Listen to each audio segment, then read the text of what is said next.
Përshëndetje dhe mirë se vini në Shtetet Bashkuara të Amerikës me Noli Show, Noli TV. Të ftuarit gjithmonë janë njerëz që kanë kaluar një rrugë të gjatë, besa një rrugë shumë të bukur, edhe ulemi këtu në studio dhe bisedojmë, tregojmë gjërat, sukseset, edhe do të jetë një nder edhe një kënaqësi e madhe që sot ta kem një autor, gazetar, profesor, aktivist i shoqërisë civile, kemi këtu me neve Enver Sulaj. Zotë Enver,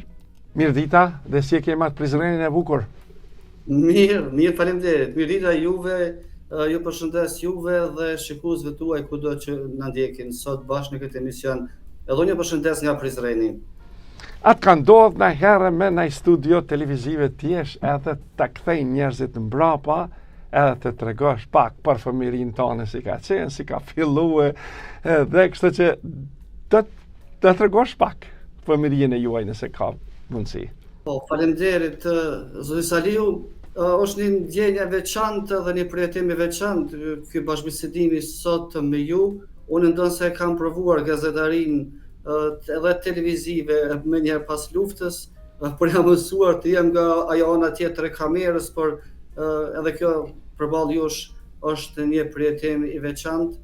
Sigurisht nuk ka munguar përvoja edhe në këtë drejtim. Mirë po në këtë emision, në këtë program tuaj, sigurisht do të jetë krejt ndryshe. Unë ju falenderoj edhe një herë për kohën dhe për zgjedhjen që më keni bërë që unë të jem bashkë me ju. Po të flasësh për fëmijërinë është se do t'i ka përcejmë disa sfida, thjesht do të rikthehemi edhe një herë në kohë për të parë ato zhvillime. Sigurisht ishte edhe fëmijëria ime ishte tipike për gjeneratën e asoj kohe,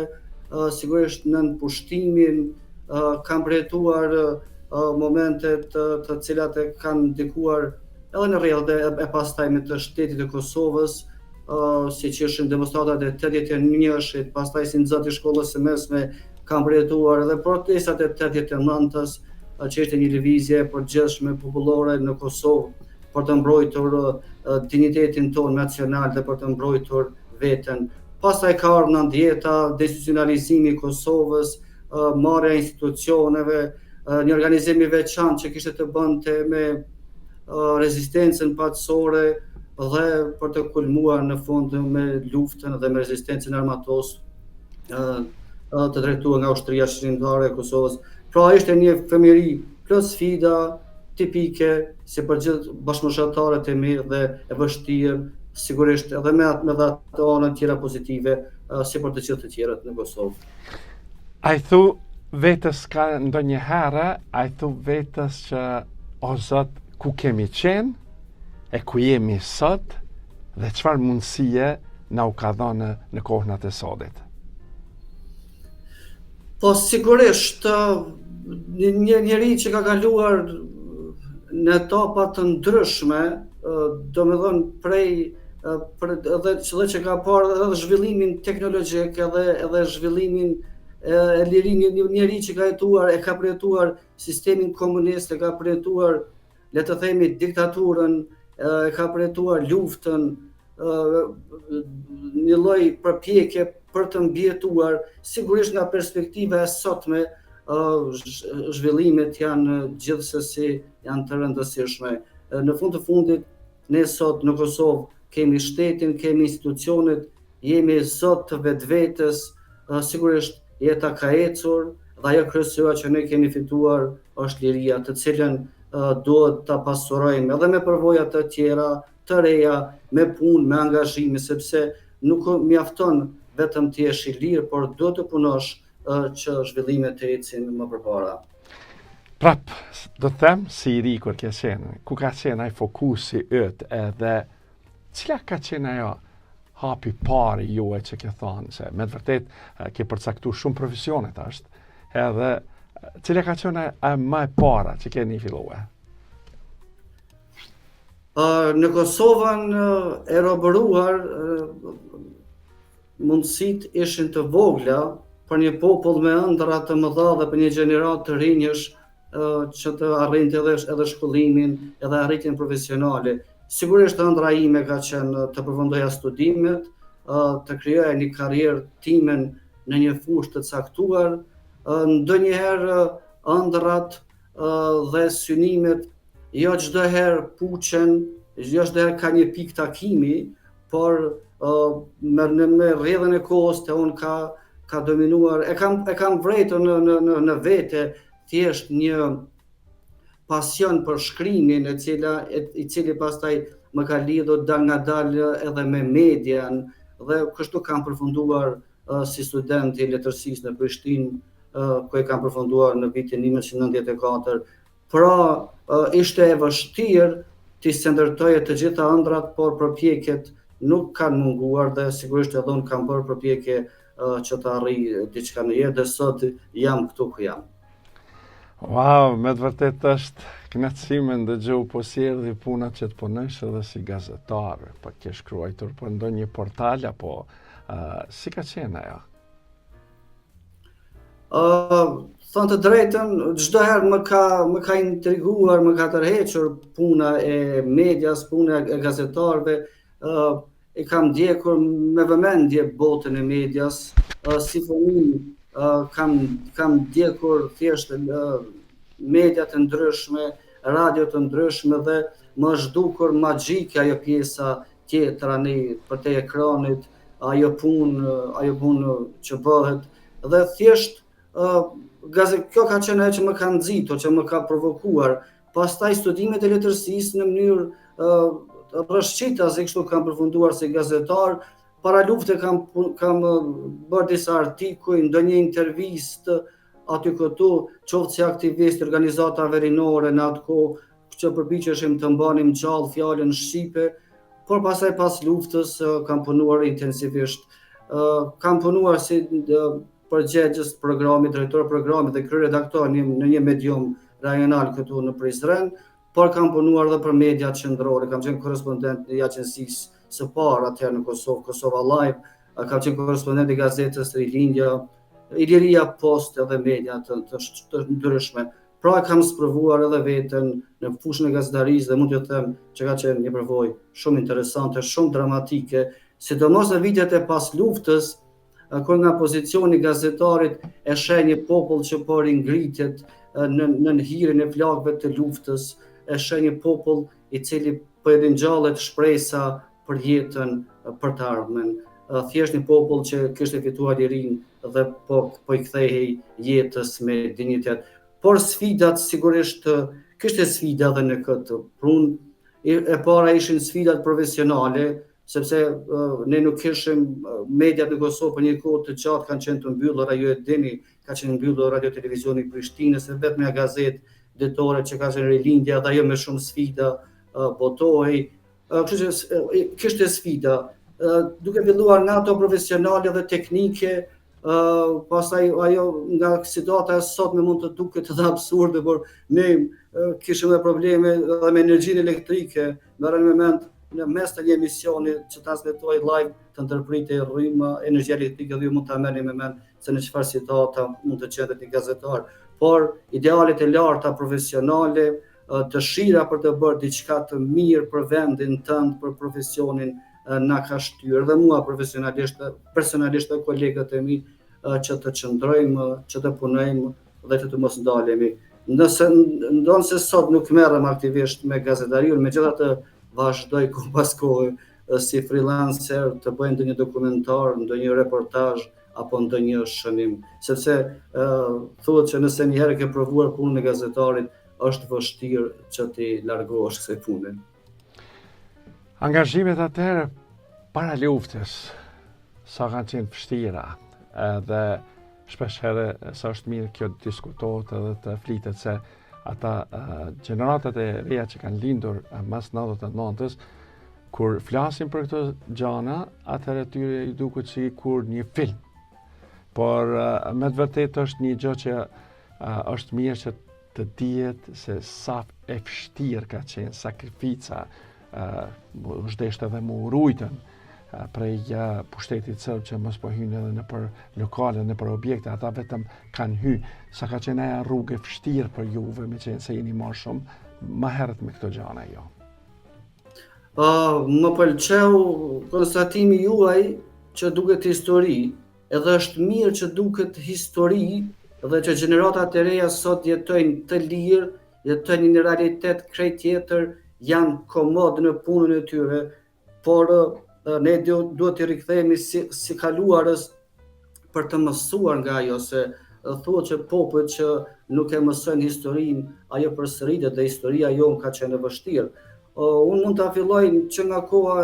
si nxënës i shkollës së mesme, me ato protestat e shumta për mbrojtjen e institucioneve shkollore, pastaj janë vitet 90-ta, dëbimi i punëtorëve nga puna, mbyllja e institucioneve. Unë kam përjetuar si student dëbimin nga konviktet e Universitetit të Prishtinës, pastaj ato organizimet studentore që i bënim atje për të mos u dorëzuar, dhe pastaj ky është vetëm një fillim, le të themi, i së keqes që na pllakosin ne si komb. Tashmë dihen faktet që kanë ndodhur në atë kohë, por ne megjithatë u riorganizuam si komb, u përpoqëm që brenda mundësive tona atëherë, brenda organizimit që bëm të rezistonim, thjesht të ruanim gjenin tonë, sepse ndodheshim përballë zhbërjes. Por kjo duket që nuk mjaftoi dhe ngjarjet rrodhen drejt një përplasje dhe të fuqishme dhe ushtarake me pushtetin e atëhershëm. Pastaj vjen lufta, dhimbjet, tragjeditë dhe gjithë ato të keqe që ka prituar kombi ynë, por fatmirësisht që është kurorzuar me lirinë. Liria nuk vjen vetvetiu, liria nuk vjen pa sakrifica, nuk vjen pa gjak, dhe ne sigurisht nga perspektiva e sotme duhet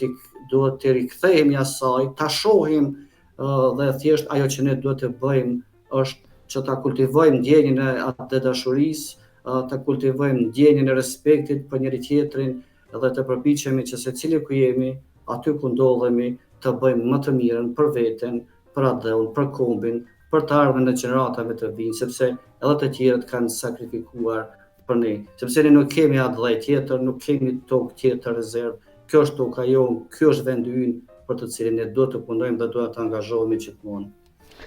E përmendet mësimdhënës, edhe si të besua puna që t'jesh edhe drejtori shkollës. Na tregoj pak atë rrugtimin e asaj kohe pak. Unë kam qenë student kur e kam filluar, isha në vitin e fundit të studimeve, dhe mbaj mend si sot atë çastin kur kam vendosur të bëjmë pjesë e sistemit arsimor, ishte viti 1994, nuk do ta harroj kurrë këtë moment. Ky moment solli në kokën time një prerje, le të themi, në mes atyre ëndrave të mia rinore dhe një pune serioze të cilën do duhet ta filloja, sepse të qenit mësimdhënës është mision, është detyrë, do ne kam kuptuar atëherë dhe vazhdoj ta kem edhe sot ashtu si edhe kolegët e mi natyrisht. Pra jeta ime ndryshoi. E fillova në 94-ën në gjimnazin Gjon Buzëku të Prizrenit, ku kam punuar deri në vitin 2001, pastaj kam punuar në shkollën e mesme ekonomike me Prizreni dhe nga 2008 në gjimnazin Loyola në Prizren, një shkollë e veçantë në Kosovë, sigurisht për profilin e saj arsimor, dhe ky ishte një fat për mua, sepse aty nga kam parë sistemin arsimor në Kosovë nga një këndvështrim tjetër. Aty kam parë se çfarë do të thotë organizimi, planifikimi, caqet e qarta që duhet të kihen parasysh në punë, pastaj politikat e drejta në punësim, trajnimet profesionale të stafit, bashkëpunimi me prindrit dhe nxënësit. Kjo më ka ndihmuar që jo vetëm si përvojë, por më ka ndihmuar që ta kuptoj më mirë edhe sistemin e arsimit në Kosovë. ku janë bërë punë të mira, janë bërë përpjekje të jashtëzakonshme, por gjithmonë duhet të kihet parasysh se secili shtet ka caqet e veta nacionale që i vë përballë kërkesave globale, sepse jetojmë në kohën e globalizmit dhe sigurisht të fuqishmit dhe të mëdhenj kanë interesat e veta, por ne do të shohim interesat tona dhe dua të them këtë pjesën tjetër që ne duhet të ruajmë këtë pjesën e rinisë e cila detyrohet të largohet, e cila detyrohet të mërgoj jashtë vendit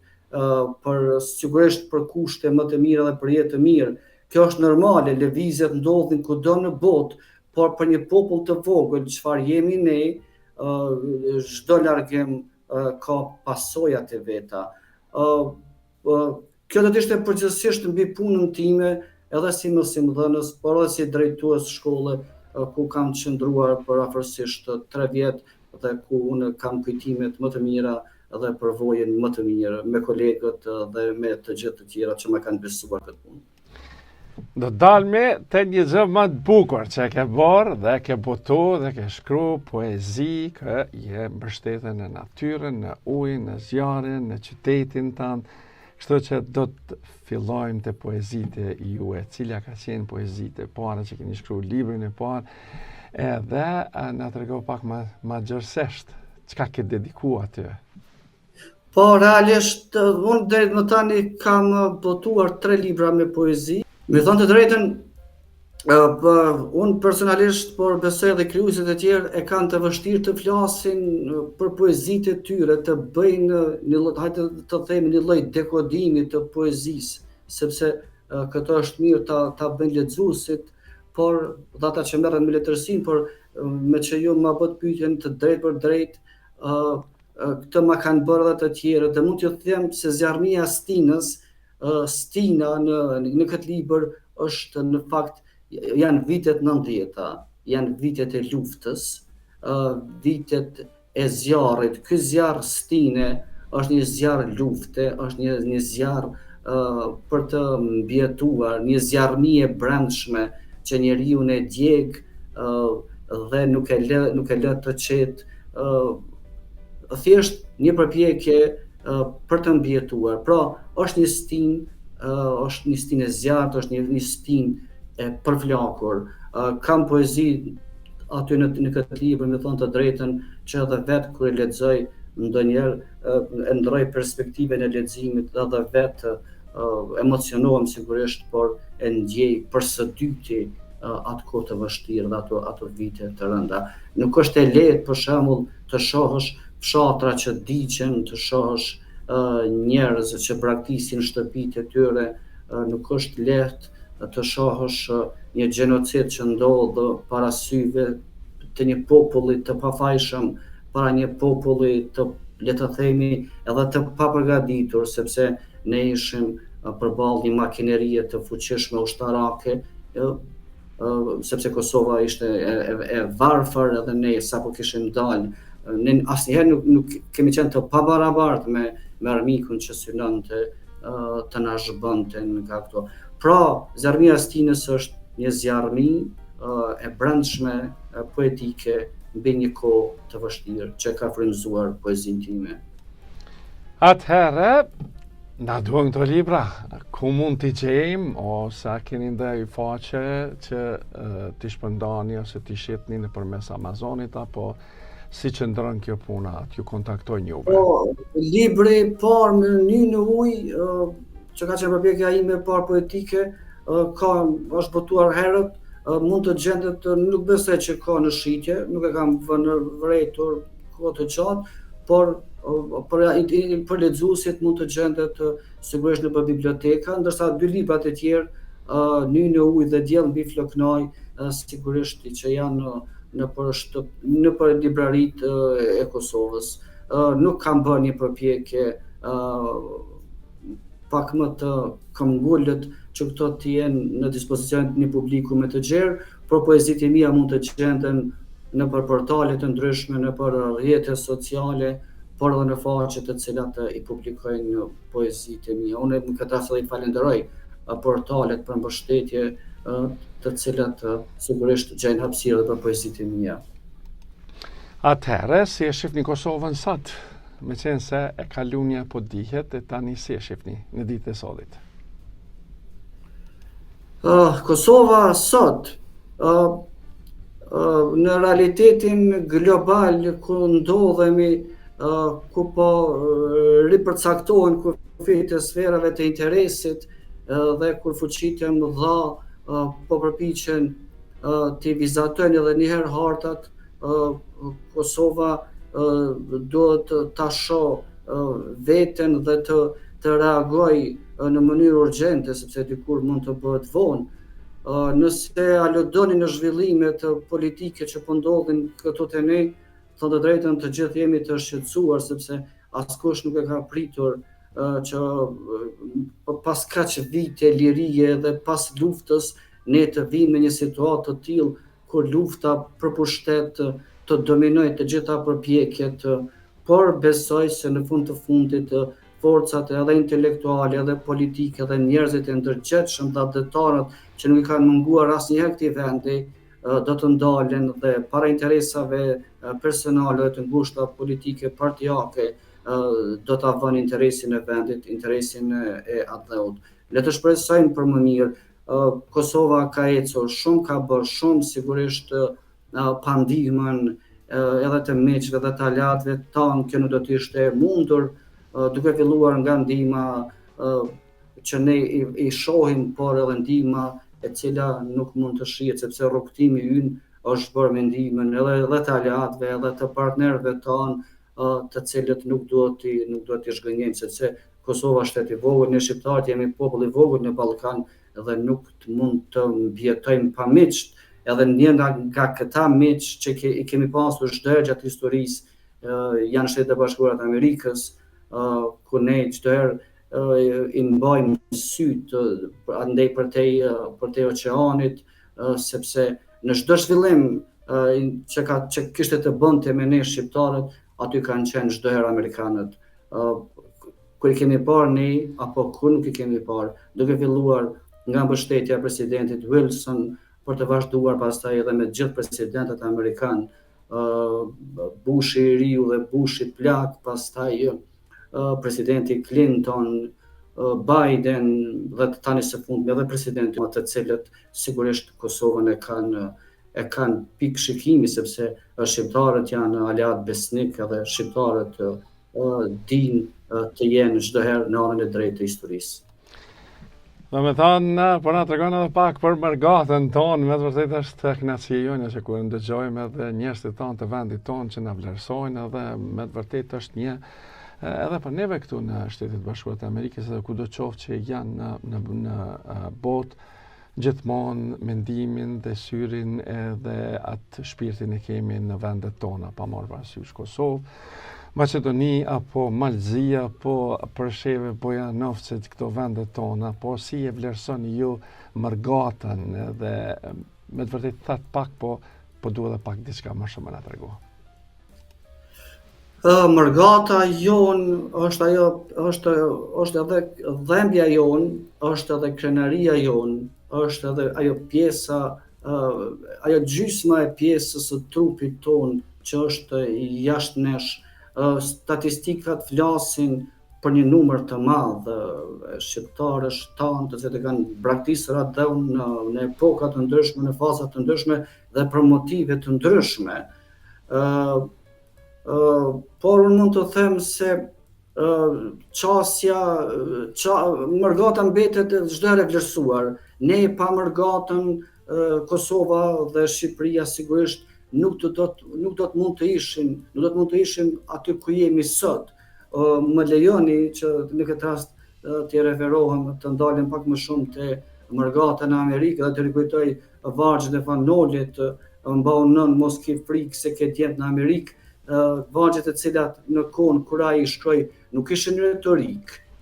nuk ishin deklarata boshe, por ishin një vlerësim edhe ishin një lloj shpresë edhe një lloj kërkese për shqiptarët e Amerikës që t'i gjendeshin atë dhëut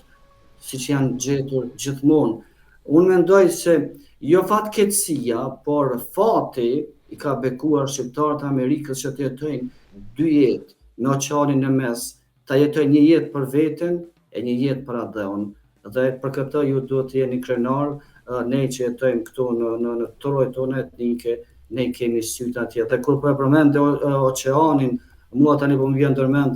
një libër i mikut tim, Prandoja, Lot me oqean, të cilin unë e kam redaktuar dhe ku ai shpreh shpirtin e tij krijues dhe ndjeshmërinë intelektuale dhe sensin për problemet e së kaluarës. Në Amerikë ju e dini më mirë se unë atje, po ne e shohim nga perspektiva që ne shohim këtu, e vërejmë edhe një lloj iluminizmi, një lloj përpjekje për të ruajtur identitetin. Për shembull, lexova këtë ditë të fundit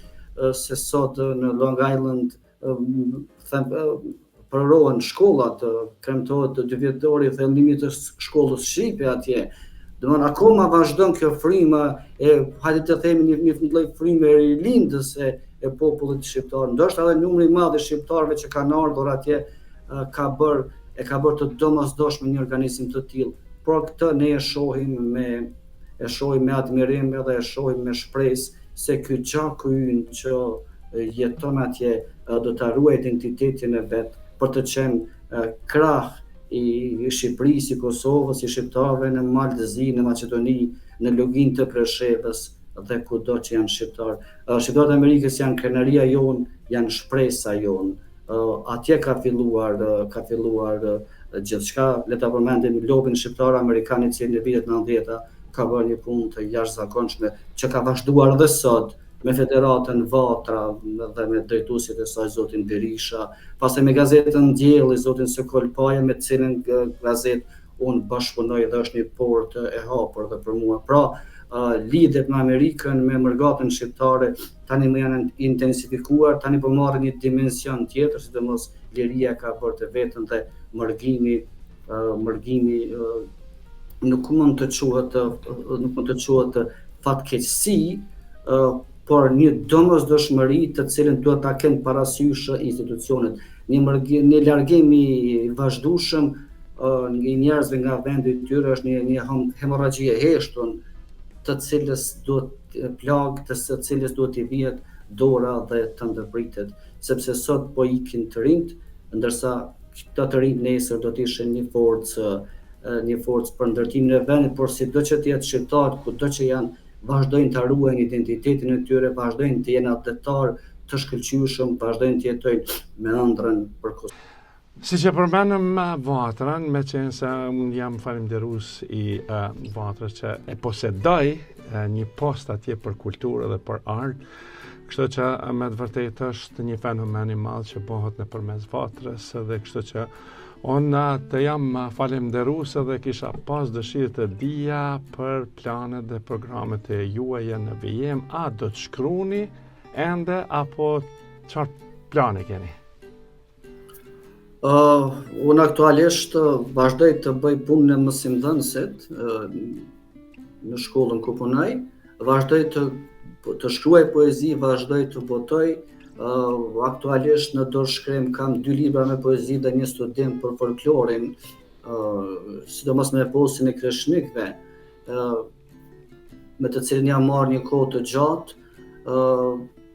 dhe mendoj që kjo është ajo pjesa ku thyhen shtizat në mes nesh dhe atyre të cilët dëshirojnë ta mohojnë identitetin tonë të lashtë. Jam marrë shumë me këtë fushë dhe po do të bëj përpjekje që këtë libër, por edhe librat me poezi, ty botoj. Këto janë planet e mia, të vazhdoj të merrem me artin, me kulturën, me letërsinë, me poezinë dhe me studimet brenda kohës dhe brenda mundësive që kam, sepse puna në shkolla dhe sigurisht edhe obligimet e familjes se kanë atë pjesën tjetër. Atëherë, jam falënderues shumë, me qenë se ndoshta kishim pas kohë të flisim edhe më shumë. Kjo është me të vërtetë një rrugtim i juaj, një sukses i juaj, dhe të falenderoj shumë për këto fjalë të bukura edhe për mërgatën tonë, edhe për shqiptarët tonë, me qenë se me të vërtetë këto emisionet e tona ndiqen dhe i shikojnë, e kështu që ju jam mirënjohës e ju falenderit shumë. Unë ju falenderoj ju për kohën dhe mundësinë që më dhatë që të shpalos punën time modeste dhe kontributin tim modest. Ju përshëndes ju dhe shqiptarët e Amerikës dhe shqiptarët kudo që janë duke risjellë edhe një herë atë porosinë që atë nuk duhet ta harrojmë, ta duam dhe ta ruajmë gjithmonë si ikonë shpirti, sepse siç e thash edhe më përpara, ne nuk kemi një atë tjetër, kjo është atë ynë.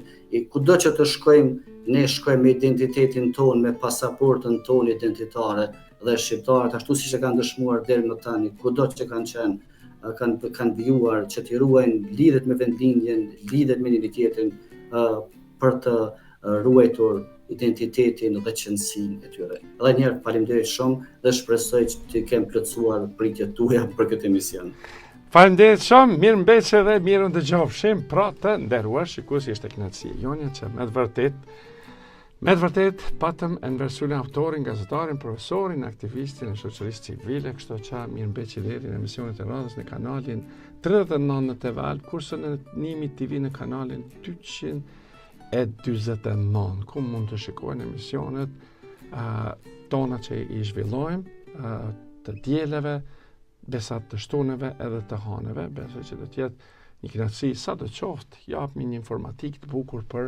shqiptarët tonë anë banë. Mirë mbetje dhe mirë ndëgjofshim.